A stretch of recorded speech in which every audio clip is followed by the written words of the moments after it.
The next step is creating the WBS or the work breakdown structure. So this structure is an outline that identifies the work elements involved in creating the final product or deliverable.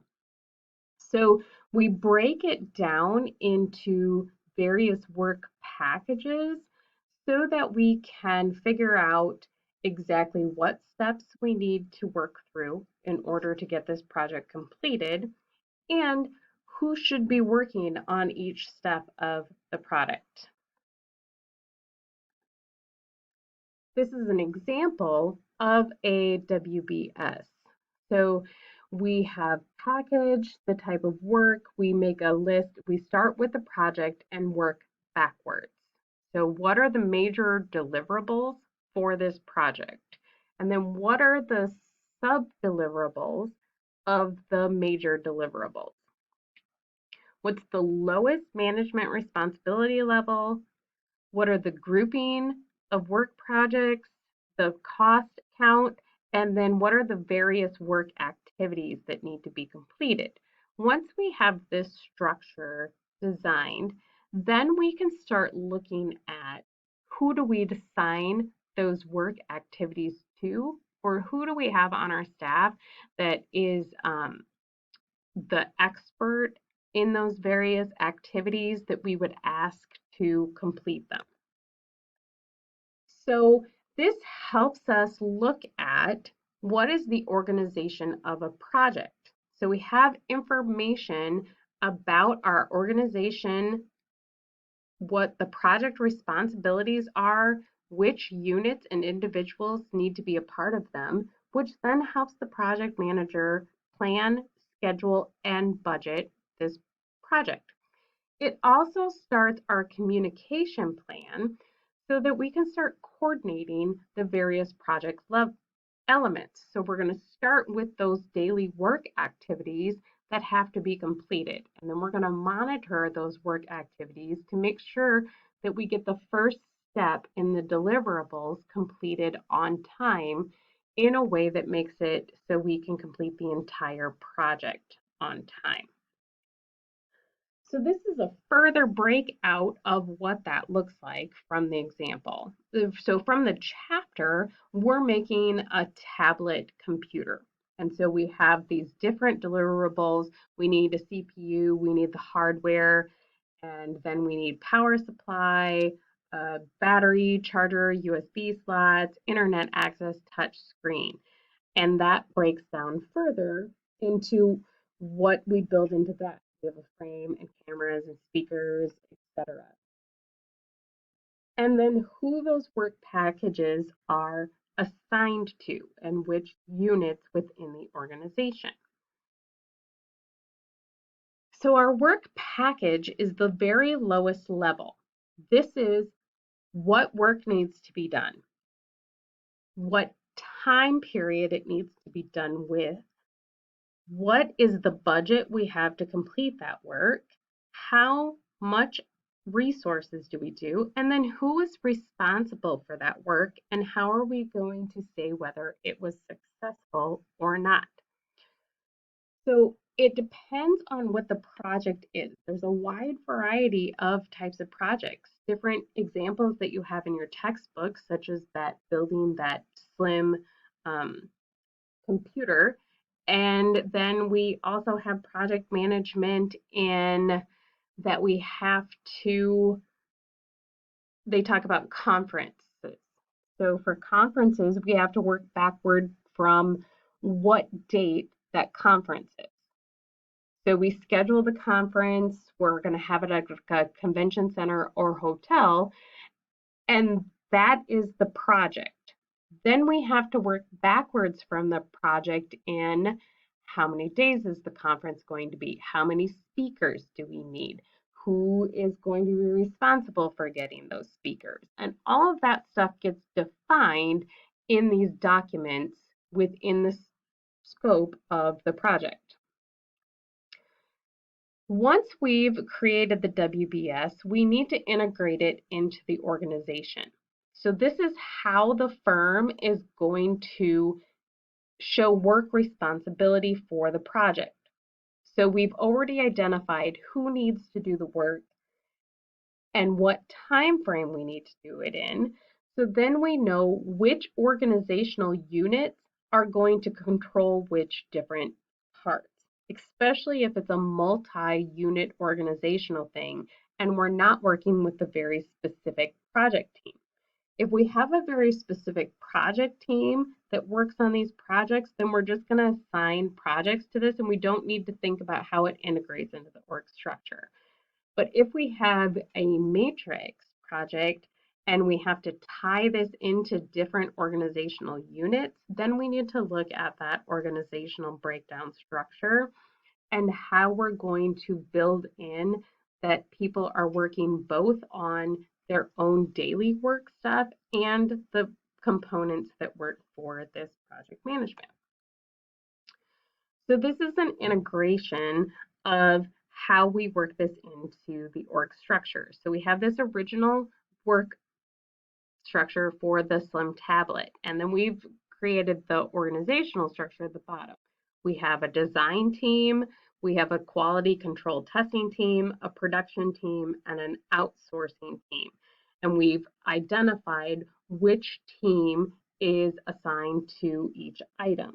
So for example, we see that we outsource many of the components for this item. So the frame and the cameras, speakers, antenna, keyboard, and the backlighting are all outsourced.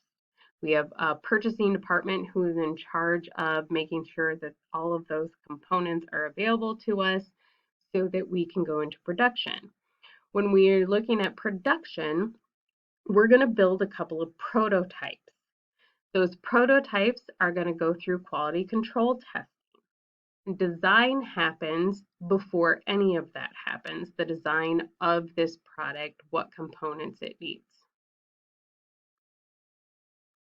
The coding of the WBS depends on how large the WBS is. There are numerous ways to code information. We can use numerical coding, we can use alphabetical coding, we can have longer codes if it's really big, but it gives us all of the information within the organization about where we can find stuff. Then we will have a dictionary that tells us what their code system is and how we can find information within the document for the product. So in this example, our main product is coded as a 1. So this is our Slim tablet prototype. And then we add dots after it for each thing. So we have a 1.1 for the hardware and a 1.2 for the CPU. Then we have different subcomponents that go into creating the CPU that have an additional dot after them. So they're using a numerical coding system.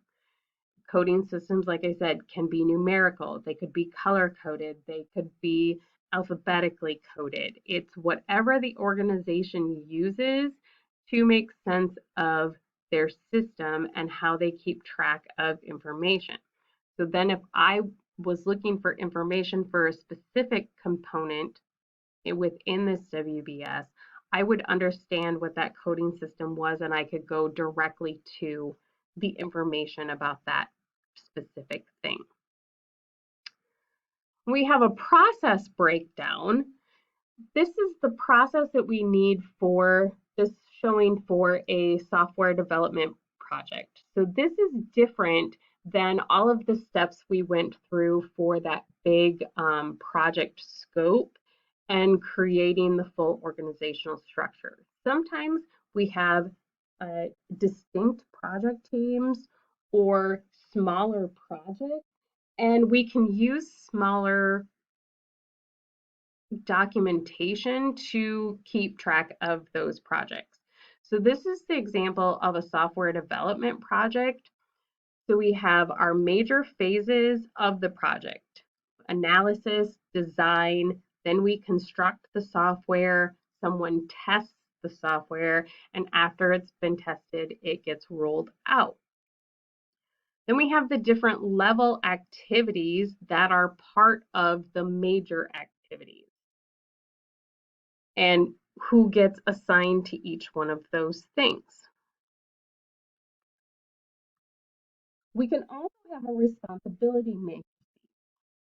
So these are the tasks that are to be accomplished and who is responsible for what on each project. It gives a list of all of our project activities and participants responsible for each activity. It helps us clarify information and communication between units and individuals when we're trying to coordinate multiple projects.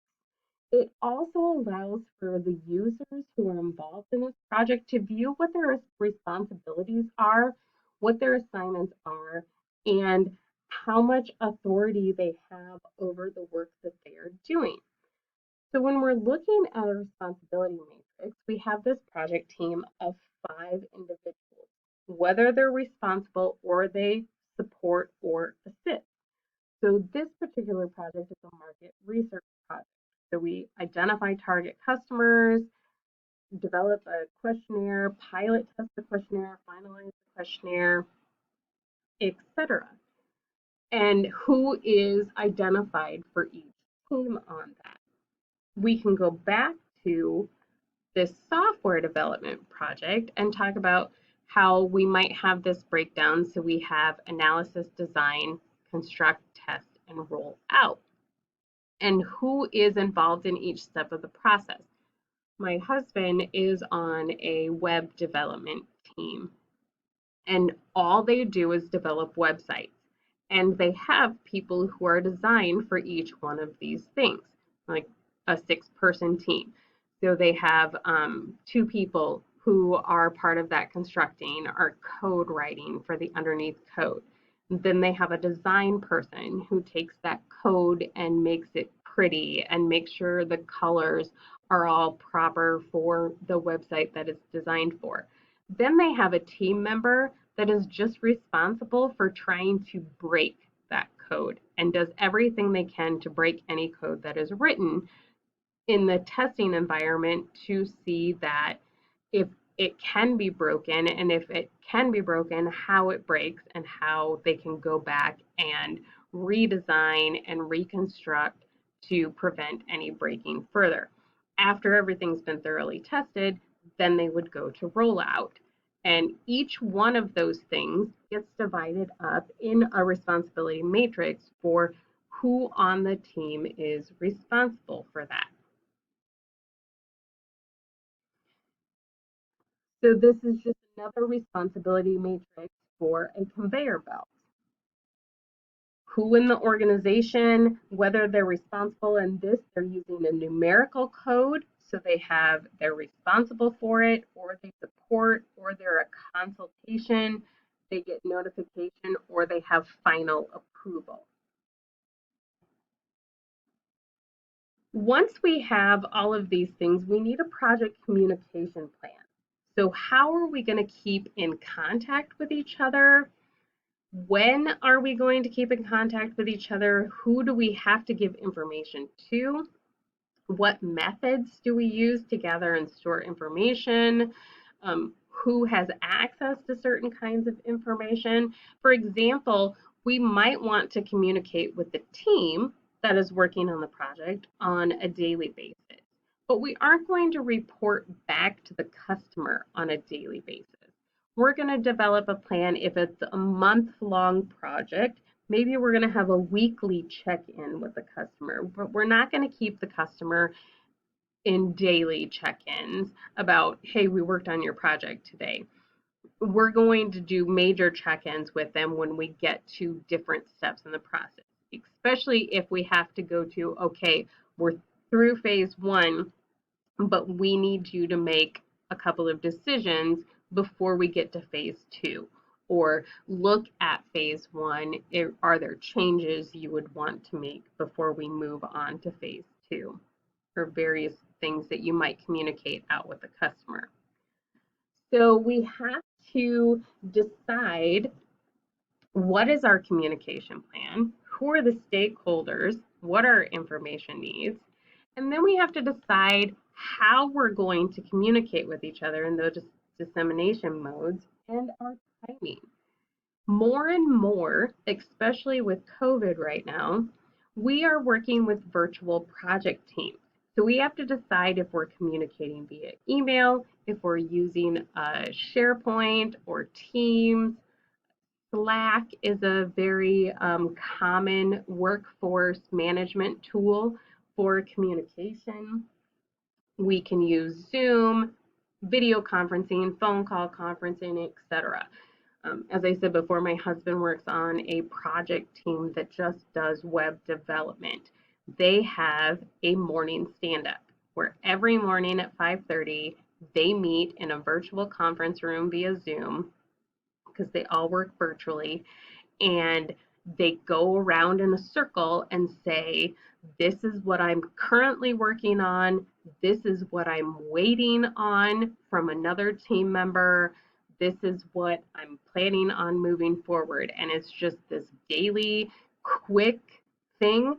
So the project manager has a good idea of how projects are progressing, if anything is stuck that needs some extra attention, if they need to contact the customer and get extra information, and how they can help progress those products around.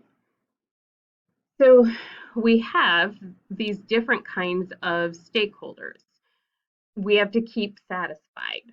So we have to keep management satisfied. We have to keep our workers satisfied. We have to keep the customer satisfied. Who do we have to keep informed? Who do we have to manage closely? Who do we have to provide just general information to? So who are the stakeholders in our information? Customer, management, staff. What our information needs?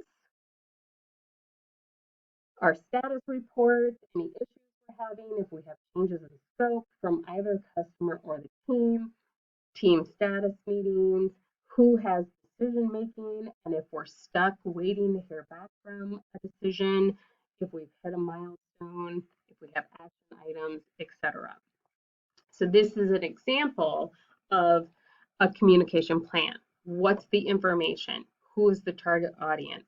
When do we need to provide this information? Is it daily? Is it weekly? Is it bi-monthly, where we have when needed or any time? What is the method of communication and who provides that communication? Um, for example, can the developer email the customer and ask them for information, or does only the project manager interact with the customer and then comes back to the team and disseminates information? All of that is planned out to help prevent any kind of miscommunication or misunderstanding between the team and the team members. So that is chapter 4, all about how we define the project and prepare it for scheduling.